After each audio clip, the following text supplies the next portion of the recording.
नमस्कार, मैं आकाश देसवाल स्वागत करता हूं आपका क्राइम पेट्रोल के एक और नई वीडियो में। हम आपको क्राइम से जुड़े लोगों की कहानियां बताते हैं। वीडियो शुरू करने से पहले हम आपको बता दें कि हमारा मकसद किसी भी तरह के क्राइम को सपोर्ट करना नहीं है। ये जो तमाम वीडियो हम डालते हैं ये सिर्फ आपकी जानकारी के लिए डालते हैं। किसी भी क्राइम को या उसे बढ़ावा देना हमारा उद्देश्य नहीं है। इससे पहले हमने आपको छोटा शकील के खास गुर्गे फ़हीम मचमच की कहानी बताई थी, जिसे आपने खूब पसंद भी किया।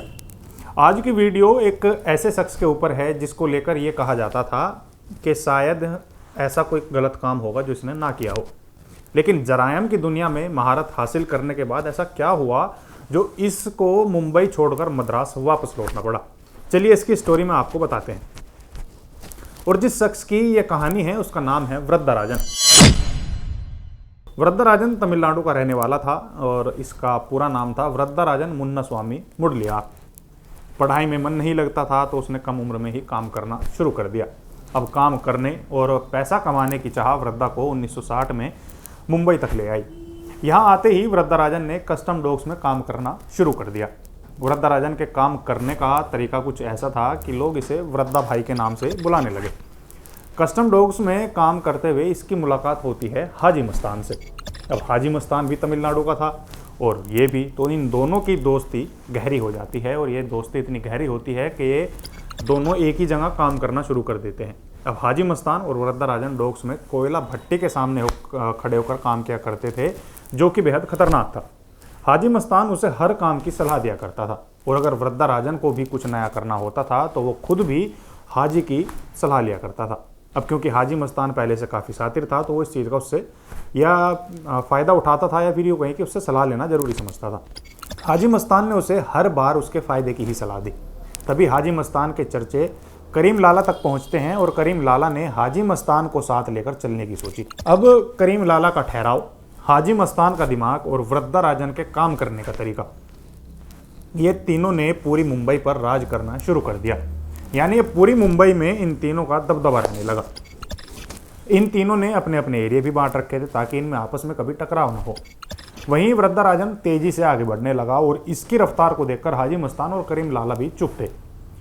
अगर तीनों में वायलेंस की बात करें तो वरदराजन ही एक ऐसा शख्स था जो इन तीनों में सबसे ज़्यादा वायलेंस क्रिएट करता था। अब बावजूद इसके वरदराजन को अपने एरिया के लोगों से काफ़ी सपोर्ट मिलता था। उसके लिए सभी लोग बराबर थे, चाहे वो किसी भी कम्युनिटी से ताल्लुक़ क्यों ना रखते हों। अब उसके एरिया में रहने वाले लोग, चाहे वो विक्रोली से हों, चैम्बूर से हों या फिर घाटकोपर से, जो भी इसके एरिया में रहता था वो सब इसको सपोर्ट किया करते थे। कहते हैं कि करीब 21 से 22 साल तक वरदराजन ने मुंबई पर राज किया। उसका दबदबा और लोगों में इज्जत ऐसी थी कि उसके कहने पर भारी संख्या में लोग इकट्ठा हो जाया करते थे। एक समय ऐसा आया जब वरदराजन के लिए कोई भी धंधा ऐसा नहीं था जहाँ उसका नाम ना हो। यहाँ तक कि प्रोस्टिट्यूशन के धंधे में भी उसका एक हिस्सा हुआ करता था। वरदराजन रातों रात खाली ज़मीनों पर अपना कब्जा कर लिया करता था। मुंबई में नारीमन रिक्लेमिनेशन एरिया, जो आज के वीकेसी और अंधेरी के नाम से जाने जाते हैं, एक समय ऐसा था जब इन दोनों एरिया में वरदराजन का कब्जा था। वरदराजन ने नारीमन और रिक्लेमिनेशन में अपने लोगों को यहाँ बसाना शुरू कर दिया, जिसमें ज़्यादातर साउथ इंडिया के लोग थे। वहीं अगर वरदराजन की पहुंच की बात करें तो इसकी पहुंच राजीव गांधी और पीएम इंदिरा गांधी तक भी थी। वरदराजन की समुद्र किनारे दारू की फैक्ट्री हुआ करती थी और उसे चलाने का काम था नारायण नाम के एक व्यक्ति का। वो दारू के सारे धंधों को देखा करता था। अब वहीं वरदा ने इस धंधे को बढ़ाने के लिए बड़े बड़े दारू कारोबारियों से इन भट्टी में हिस्सा बांट रखा था, जो इसकी सप्लाई आगे किया करते थे ताकि इसका धंधा फल फूलता रहे। अब वहीं करीम लाला और हाजी मस्तान का एक लिमिटेड चीज़ों तक धंधा था, जैसे कि सोने चांदी की तस्करी, इलेक्ट्रॉनिक आइटम और प्रॉपर्टी। लेकिन वरदराजन हर धंधे में था। अब चाहे वो दारू का हो, मटके का हो, जुए का हो, सारे धंधों में लिप्त था।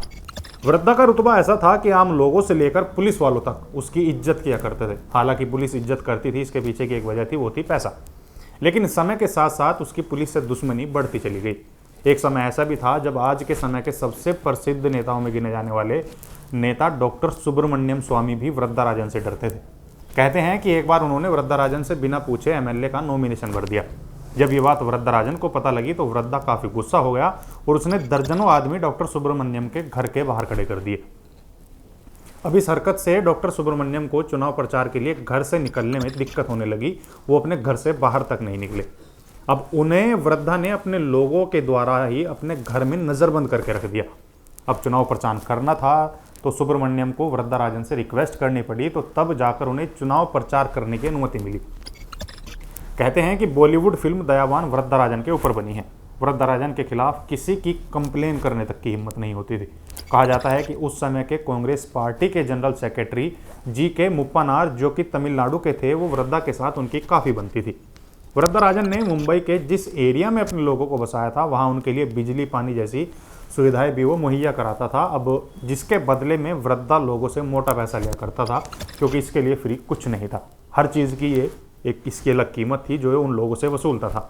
साथ ही एक महेंद्र सिंह नाम का भी व्यक्ति था जो वृद्धा राजन का फाइनेंसर था, जो पैसे इकट्ठे करके वृद्धा को देता था। दूसरी तरफ जो भी पुलिसकर्मी वृद्धा राजन के काम के आड़े आते थे, उनके वाहनों को फूंक दिया जाता था ताकि पुलिस वालों में उसके खिलाफ डर बना रहे। तभी वृद्धा राजन के जीवन में एंट्री होती है आईपीएस वाई.सी. पंवार की। इस आईपीएस ने किस तरह से वृद्धा राजन का सामना किया और कैसे वृद्धा राजन ने इस ऑफिसर के खिलाफ चालें चली, वो सब आपको बताएंगे इसके अगले पार्ट में। तो अगले पार्ट के लिए आप हमारे चैनल पर बने रहे। और हाँ, अगर आपने अभी तक हमारे चैनल को सब्सक्राइब नहीं किया है तो कर दीजिए और लाइक का बटन दबाना बिल्कुल ना भूलना। साथ ही आपको ये प्रेजेंटेशन कैसी लगी हमें कमेंट करके ज़रूर बताएं। अब हमें दीजिए इजाज़त और आप देखते रहिए क्राइम पेट्रोल।